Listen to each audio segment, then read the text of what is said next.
Alors aujourd'hui, on va s'intéresser à un thème de deuxième année ECS, à savoir les formes quadratiques et leur application dans la recherche des extrémums locaux des fonctions de plusieurs variables.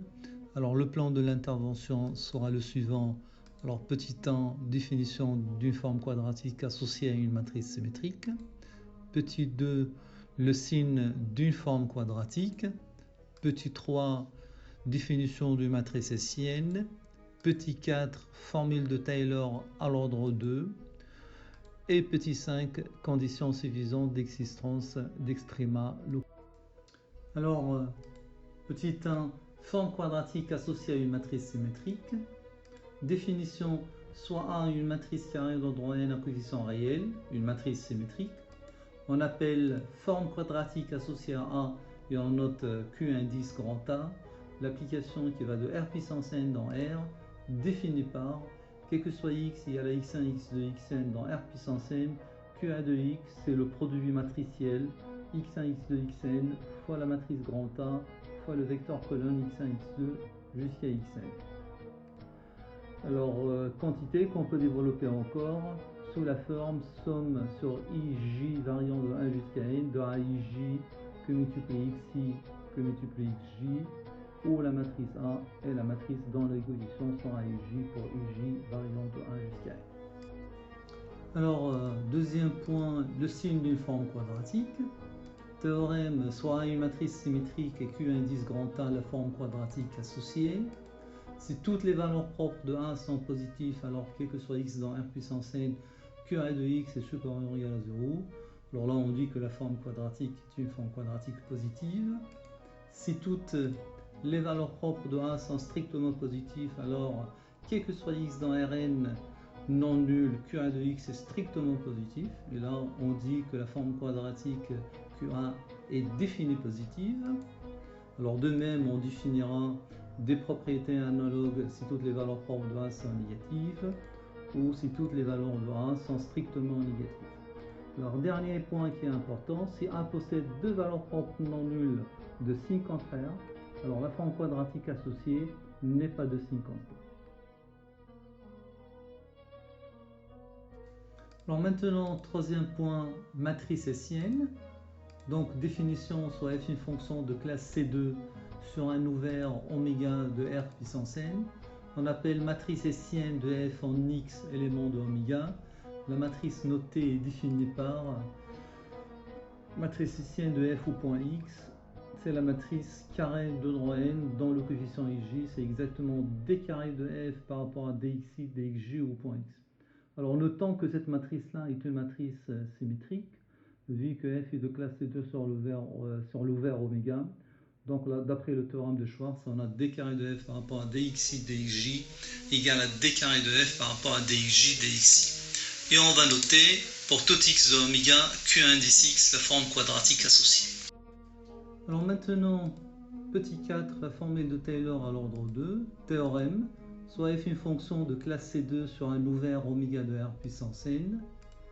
Alors pour tout point 1 de oméga, on a f de 1 plus h égale à f de 1 plus produit scalaire du gradient de f au point A à h plus 1 demi q indice 1 de h plus la norme de h au carré ypsilon de h, où ypsilon de h est une fonction qui tend vers 0 quand h tend vers 0. Alors maintenant, on va s'intéresser à l'utilisation des formes quadratiques dans la détermination des extrémums locaux pour des fonctions de classe C2 sur un ouvert de R puissance n. Donc conditions suffisantes d'existence d'extréma locale. Théorème, soit f une fonction de classe C2 sur un ouvert oméga de R puissance n. Et soit A un point critique de f, donc un point lequel le gradient est nul. Si le spectre de la matrice hessienne de f au point A est inclus dans R plus étoile, ce qui revient à dire à ce que Q indice A est défini positif, alors f admet un minimum local en A. Si le spectre de la matrice hessienne de f au point A est inclus dans R- étoile, alors f admet un maximum local en A.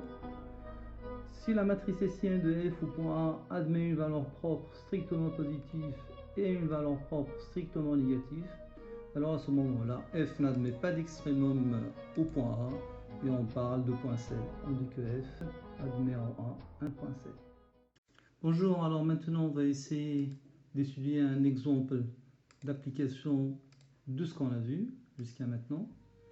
Donc on va se donner une fonction f de x, y qui est égale à x plus 1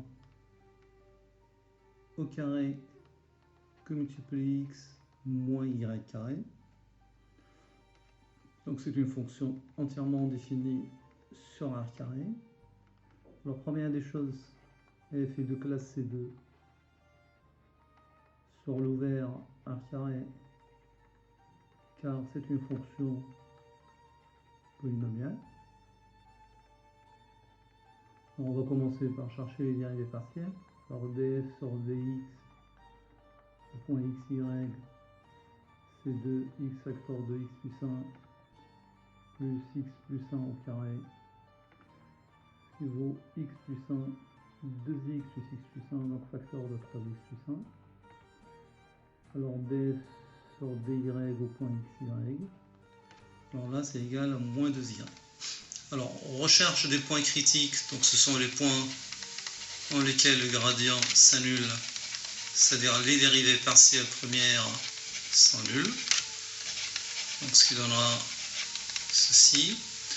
Donc ça donnera x plus 1 facteur de 3x plus 1 égale à 0 et moins 2y égale à 0.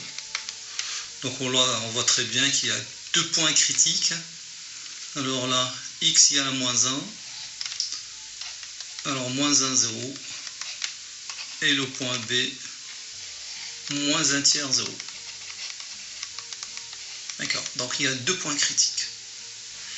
Voilà, alors maintenant, une fois qu'on aura cherché les points critiques, on va passer aux dérivées partielles secondes.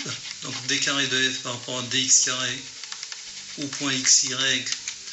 Alors je dérive par rapport à x qui donnera 3 facteurs de x plus 1 plus 3x plus 1. Donc ça donne 6x plus 4. Alors d carré de f dx dy au point xy. Bon, je peux intervertir. Il est plus simple de dériver par rapport à x là, ce qui donne 0. Et d carré de f par rapport à dy carré au point xy, et bien c'est égal à moins 2. Alors on va étudier en chacun des points critiques. Alors étude au point A égale à moins 1, 0. Donc la matrice hessienne de f au point A, donc c'est la matrice. Donc là, je remplace x par moins 1, ce qui donnera moins 2. Alors là c'est 0, là c'est 0. Et là c'est égal à moins 2. Et donc là on voit très bien que le spectre de la matrice hessienne de f au point A, il est inclus dans R- étoile. Et donc à ce moment-là, vous savez quoi? Vous avez A qui est un minimum, qui est un maximum local. Pardon, c'est un maximum local. D'accord, alors étude en B, qui égale à moins 1 tiers 0. Donc à ce moment-là, la matrice hessienne de f au point B égale. Donc x égale à moins 1 tiers, ça donne 2. Et là, ça donne moins 2. Donc là, la matrice hessienne admet deux valeurs propres de signe contraire. Et donc là, f n'admet pas d'extrémum au point B. Et donc finalement, B là est un point C de f. Voilà.